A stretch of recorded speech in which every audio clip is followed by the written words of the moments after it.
ಅಧ್ಯಕ್ಷರಾದಂತಹ ಹಾಗೂ ಎಂಇಎಸ್ ರಂಗ ಕಿಶೋರ ಕೇಂದ್ರದ ಪ್ರಾಧ್ಯಾಪಕರಾದಂತಹ KP ಅಶ್ವಥ್ ನಾರಾಯಣ್ ಅವರು ಆ ಸಂದೇಶವನ್ನ ತಮ್ಮ ಮುಂದೆ ಬಿಚ್ಚಿಡಲಿದ್ದಾರೆ.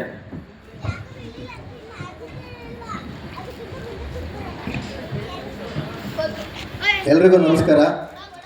ನಾನು ಮೂಲತಃ ನಾಟಕದ ಮೇಷ್ಟ್ರು ಅಂದರೆ ನಮ್ಮ ಹಾರ್ಮೋನಿಯಂ ಮಾಸ್ಟರ್ ಇದ್ದಾರಲ್ಲ, ಹಂಗಲ್ಲ. ನಾವು 1 ವರ್ಷದ ಡಿಪ್ಲೊಮೊ ತರಗತಿಗಳನ್ನು ತರಬೇತಿ ನೀಡಿ ಅವರನ್ನು ಮುಂದೆ. ಇವತ್ತು ವಿಶ್ವ ರಂಗಭೂಮಿಯ ದಿನಾಚರಣೆ. ವಿಶ್ವದಾದ್ಯಂತ ಇವತ್ತು ಎಲ್ಲ ಕಲಾವಿದರು ಮತ್ತು ತಂತ್ರಜ್ಞರು ಮತ್ತು ನಿರ್ದೇಶಕರುಗಳು, ಸಂಘಟಕರು ಎಲ್ಲರೂ ಸೇರಿ ಇಡೀ ಜಗತ್ತಿನಾದ್ಯಂತ ಇವತ್ತು ವಿಶ್ವ ರಂಗಭೂಮಿ ದಿನಾಚರಣೆಯನ್ನು ಆಚರಿಸ್ತಾರೆ. ಆ ಆಚರಣೆ ಮಾಡೋದ್ರ ಜೊತೆಯಲ್ಲಿ ಪ್ರತಿ ವರ್ಷ ಇಡೀ ಪ್ರಪಂಚದಲ್ಲಿ ಒಬ್ಬರನ್ನು ಆಯ್ಕೆ ಮಾಡ್ತಾರೆ. ಆ ಒಬ್ಬರು ಒಂದು ಸಂದೇಶವನ್ನು ಇಡೀ ಜಗತ್ತಿಗೆ ಕೊಡ್ತಾರೆ. ಕಲಾವಿದರ ಪರವಾಗಿ, ಎಲ್ಲ ರಂಗಭೂಮಿಯ ತಂತ್ರಜ್ಞರ ಪರವಾಗಿ, ನಿರ್ದೇಶಕರ ಪರವಾಗಿ ಅವರು ಆ ಸಂದೇಶವನ್ನು ಕೊಡ್ತಾರೆ. ಆ ಸಂದೇಶ ಯಾವ ರೀತಿ ಇದೆ ಅಂತಂದೇಳಿ ನಾನು ಇದನ್ನು ಓದ್ತೀನಿ. ವಿಶ್ವ ರಂಗಭೂಮಿ ದಿನಾಚರಣೆ.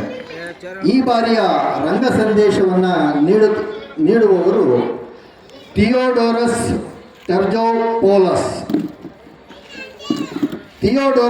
ಟರ್ಜೋಪೌಲೋಸ್ ಗ್ರೀಕ್ ದೇಶದ ಕಲಾತ್ಮಕ ರಂಗ ನಿರ್ದೇಶಕ, ಶಿಕ್ಷಣ ತಜ್ಞ, ಲೇಖಕ, ಅಟ್ವಸ್ ಥಿಯೇಟರ್ ಕಂಪನಿಯ ಸಂಸ್ಥಾಪಕ, ಥಿಯೇಟರ್ ಒಲಿಂಪಿಕ್ಸ್ನ ಪ್ರೇರಕ ಮತ್ತು ವಿಶ್ವ ರಂಗಭೂಮಿ ದಿನಾಚರಣೆಯ ಪ್ರಯುಕ್ತವಾಗಿ ಈ ಸರಳ ಸಮಾರಂಭಕ್ಕೆ ಆಗಮಿಸಿ ಅವರಿಗೆ ಈ ಧನ್ಯವಾದಗಳನ್ನು ಪುಷ್ಪಮಾಲಿಕೆಯೊಂದಿಗೆ ಸಲ್ಲಿಸ್ತಾ ಇದ್ದೇವೆ.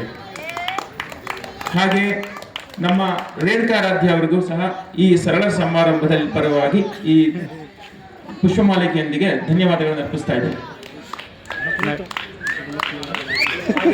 ನಟರಾಜಣ್ಣ ಅವರಿಗೂ ಸಹ ಈ ವಿಶ್ವ ದಿನಾಚರಣೆಯ ಪ್ರಯುಕ್ತವಾಗಿ ಒಂದು ತುಂಬ ಹೃದಯದ ಧನ್ಯವಾದಗಳನ್ನು ಅರ್ಪಿಸ್ತಾ ಇದ್ದೇವೆ. ಹಾಗೆ ವೀರಭದ್ರ ಸ್ವಾಮಿಯವರಿಗೂ ಸಹ ತುಂಬ ಹೃದಯದ ಧನ್ಯವಾದಗಳು. ಹಾಗೆ ಭರತ್, ರುದ್ರೇಶ್, ವೇದಿಕೆ ಮೇಲೆ ಇರೋರು ಎಲ್ಲರಿಗೂ ಸಹ, ಮತ್ತೆ ವೇದಿಕೆ ಮುಂಭಾಗದಲ್ಲಿರೋರಿಗೆ ಎಲ್ಲರಿಗೂ ಸಹ ತುಂಬ ಹೃದಯದ ಧನ್ಯವಾದಗಳು ಧನ್ಯವಾದಗಳು ಧನ್ಯವಾದಗಳು.